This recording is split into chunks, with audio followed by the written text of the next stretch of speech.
नमस्कार। जयपुर ई पाठशाला में आप सभी का स्वागत है।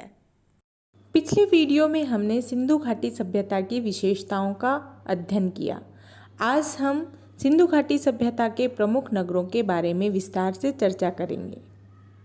सर्वप्रथम राजस्थान राज्य की प्राचीन सभ्यताओं के प्रमुख स्थलों में हनुमानगढ़ जिले के कालीबंगा, उदयपुर जिले के आहड़ व बालाथल, सिरोही जिले के चंद्रावती, जयपुर जिले के बैराट, सीकर जिले के गणेश्वर, भीलवाड़ा में बागोर, राजसमंद जिले में गिलूंड, टोंक जिले के रैड, भरतपुर जिले में नोह, झुंझुनू जिले के सुनारी तथा बीकानेर जिले के सोंथीपुरा स्थलों के बारे में जानते हैं। कालीबंगा सभ्यता राजस्थान के हनुमानगढ़ जिले के घग्गर नदी के किनारे स्थित है। इस सभ्यता की खोज 1951 ईस्वी में अमलानंद घोष ने की थी तथा बीबी लाल और बीके थापर के नेतृत्व में यहाँ पर खुदाई कार्य किया गया था। कालीबंगा का अर्थ काली चूड़ियाँ होता है। कालीबंगा स्वतंत्र भारत का प्रथम स्थल है जिसकी खुदाई सबसे पहले की गई।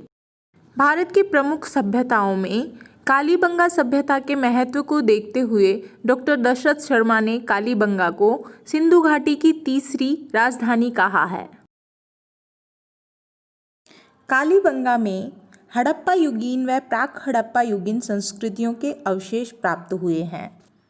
प्राक हड़प्पा संस्कृति के अंतर्गत जुते हुए खेतों के साक्ष्य, गेहूं और जौ के साक्ष्य, पक्की ईंटों के नालियां, स्नान घर और कुओं के साक्ष्य प्राप्त हुए हैं। साथ ही हड़प्पा युगीन संस्कृति के अंतर्गत उचित नगर व्यवस्था जिसमें विशेष चबूतरे एवं द्वार गलियों की तरफ निकले हुए होते थे और एक दूसरे को समकोण पर काटती सड़कों के साक्ष्य तथा जल निकास की उचित व्यवस्था के साक्ष्य प्राप्त होते हैं।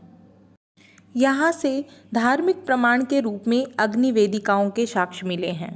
यहाँ संभवतः धूप में पकाई गई ईंटों का प्रयोग किया जाता था। यहाँ से प्राप्त मिट्टी के बर्तनों एवं मोहरों पर सेंधव लिपि का अंकन किया गया था।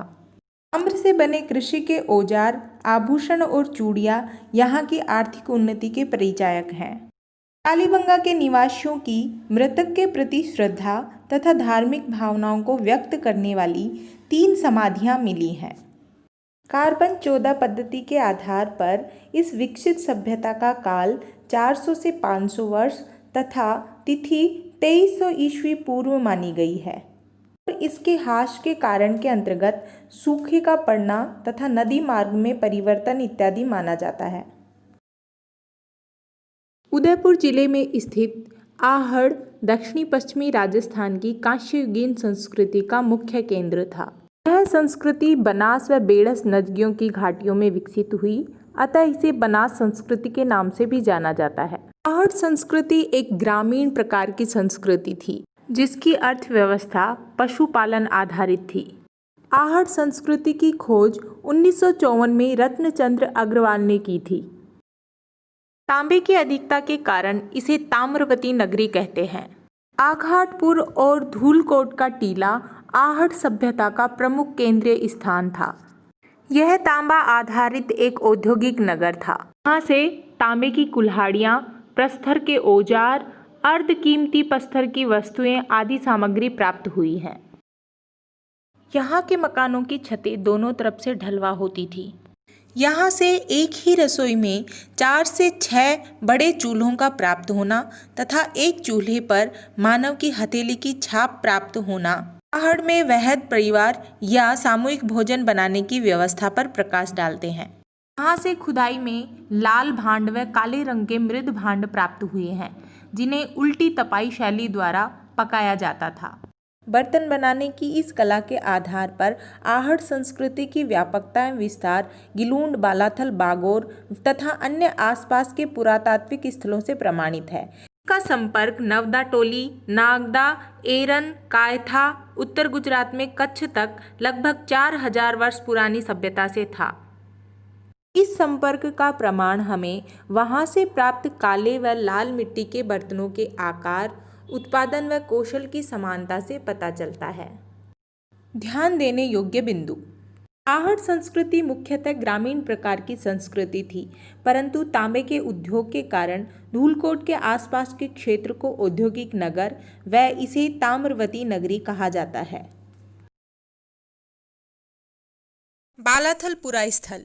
उदयपुर जिले के इस टीले की खोज सन 1962-63 में दक्कन कॉलेज पूना के डॉक्टर वीएन मिश्रा के द्वारा की गई। सन 1993 में डॉक्टर वीएन मिश्रा के ही निर्देशन में doctor PS Sindhe, doctor R K. Mohanty तथा राजस्थान विद्यापीठ उदयपुर के डॉक्टर देव कोठारी के द्वारा इस सभ्यता का उत्खनन किया गया। बालाथल से उत्खनन में एक विशाल भवन के अवशेष मिले हैं, जिसमें 11 कमरे विद्यमान हैं। इसका निर्माण संभवतः ताम्रपाषाण काल की द्वितीय अवस्था में हुआ है। इसके अलावा खुदाई में एक दुर्ग जैसी इमारत के अवशेष भी मिले हैं।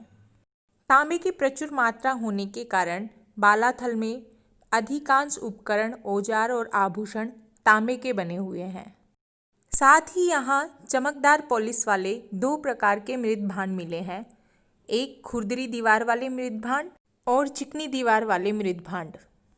राजस्थान में बैराट और बालाथल में कपड़े का टुकड़ा प्राप्त हुआ है, जिससे अनुमान लगाया जाता है कि ये लोग कपड़े की बुनाई कताई जानते थे। बालाथल से बैल व कुत्ते की मृण मूर्तियों के अवशेष भी मिले हैं।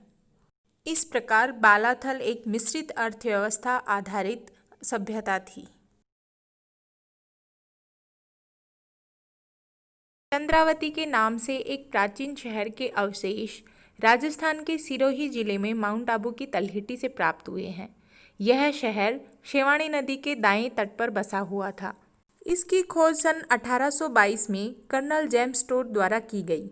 सन 1980 में महाराज सियाजी राव गायकवाड़ विश्वविद्यालय एवं बड़ौदा के पुरातत्व विभाग द्वारा इस प्राचीन शहर पर गहन सर्वेक्षण किया गया। सन 2013 एवं 2014 में साहित्य संस्थान जनार्दन राय नागर, राजस्थान विद्यापीठ विश्वविद्यालय उदयपुर एवं राजस्थान राज्य पुरातत्व विभाग जयपुर के संयुक्त तत्वाधान में डॉक्टर जीवन खरकवाल के नेतृत्व में चंद्रावती का उत्खनन किया गया।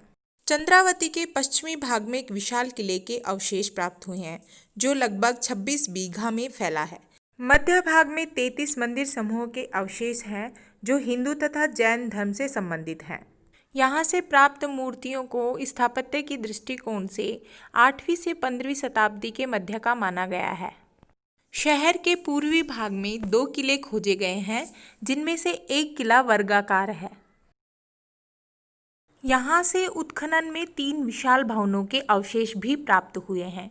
एक कमरे में बड़ी संख्या में विभिन्न प्रकार के अनाजों के जले हुए बीज तथा अनाज पीसने की गट्टी का भाग भी खोजा गया है। भवनों में घोड़े व मनुष्य की मृण मूर्तियाँ, मिट्टी व लोहे की वस्तुएं प्राप्त हुई हैं। सभी भवन व फर्श ईंटों के बने हुए थे। यहाँ के किले के प्रवेश द्वार पर संवत 1325 का एक अभिलेख व ताम्र पत्र भी प्राप्त हुआ है। चंद्रावती परमार शासकों की राजधानी थी, जिसमें यशोधवल तथा धारावर्ष जैसे प्रतापी राजा हुए थे। परमारों के पश्चात इस स्थल पर 14वीं शताब्दी में देवड़ा राजपूतों का अधिकार हो गया तथा 15वीं शताब्दी में आक्रमणों के कारण यह नगर ध्वस्त हो गया। चंद्रावती के क्षेत्र से पाषाणकालीन उपकरण तथा शैलचित्र भी मिले हैं, अतः यह स्पष्ट है कि पाषाण काल से ही मानव समाज चंद्रावती में उपस्थित था। मध्यकाल में यह व्यापार का भी महत्वपूर्ण केंद्र रहा था। आज हमने राजस्थान के प्रमुख पुरास्थलों के बारे में जानकारी प्राप्त की। शेष पुरास्थलों के बारे में आगामी वीडियो में चर्चा करेंगे।